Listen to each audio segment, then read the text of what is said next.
Shalom, bersama saya Pendeta Reza Abraham dalam ringkasan pelajaran Sekolah Sabat 5 menit. Di pelajaran yang ke-10 di triwulan ini kita belajar tentang hari-hari terakhir.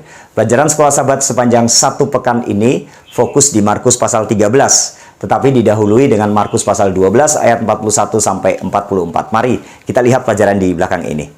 Saya membagi pelajaran Sekolah Sabat sepanjang minggu ini menjadi 5 bagian seperti ini dalam sebuah skema. Di bagian akhir pelajaran hari Kamis, Markus 13 ayat 24 sampai 32, ini puncaknya, yaitu berbicara tentang kedatangan Yesus yang kedua kali. Sedangkan di pelajaran hari Minggu, di bagian awal, Markus 12 ayat 41 sampai 44, ini adalah prinsip kehidupan yang harus dimiliki oleh umat-umat Tuhan, yaitu ketika Yesus berbicara tentang seorang janda yang memberikan persembahan 2 koin. Ini tentang setia kepada Tuhan dan penyerahan total. Dan di bagian tengah, hari Senin, Selasa, dan Rabu, ini adalah keadaan atau suasana ketika menjelang Yesus datang untuk yang kedua kali, yaitu di hari-hari terakhir. Nah, apa yang kita pelajari ini berbicara tentang nubuatan kehancuran kota Yerusalem.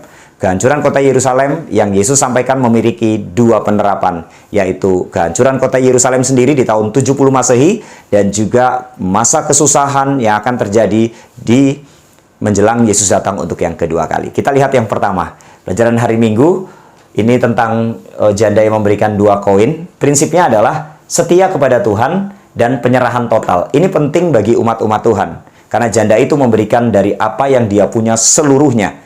Nah, ini prinsip hidup yang dimiliki oleh umat-umat Tuhan. Nah, pelajaran hari Senin, Markus 13 ayat 1 sampai 13, ketika Yesus berbicara tentang kehancuran bait suci, maka Yesus tidak fokus kepada kehancuran bait suci, tapi menceritakan tentang harus memberitakan Injil dan adanya penganiayaan yang terjadi bagi setiap orang-orang yang setia kepada Tuhan. Tapi kabar baiknya adalah ada Tuhan melalui kuasa Roh Kudus yang akan menuntun, yang akan menyertai. Jadi di hari-hari terakhir menjelang Yesus datang untuk yang kedua kali, Injil disebarluaskan. Ada yang namanya penganiayaan, iya. Tapi jangan khawatir bagi umat-umat Tuhan yang setia, ada Tuhan yang menyertai. Kalaupun harus mati, maka keselamatan kehidupan kekal menjadi bagian umat-umatnya yang setia. Ini yang pertama di pelajaran hari Senin, tentang memberitakan Injil, penganiayaan, tapi ada kekuatan di dalam Tuhan. Pelajaran hari Selasa, Markus 13 ayat 14-18, Yesus berbicara tentang pembinasa keji, menghubungkan dengan Daniel 9 ayat 26-27, yaitu raja yang akan datang. Ini sama, yaitu kekuasaan Romawi melalui Jenderal Titus di tahun 70 ketika menghancurkan Yerusalem dan Bait Suci.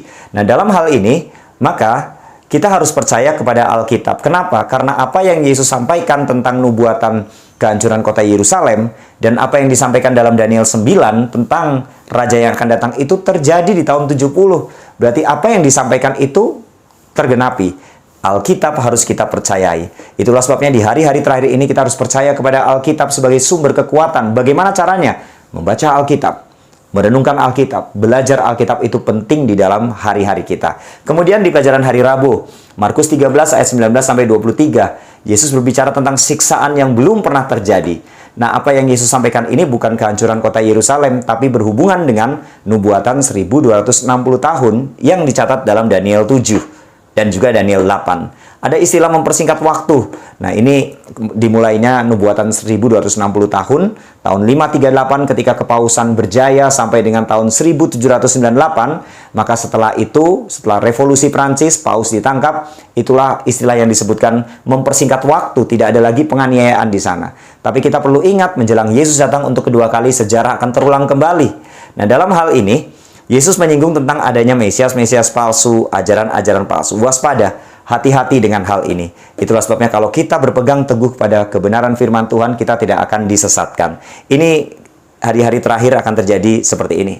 Mesias palsu, ajaran palsu. Dan kita sudah rasakan dan kita alami saat ini. Nah, bagian akhir di pelajaran hari Kamis, puncaknya kedatangan Yesus yang kedua kali.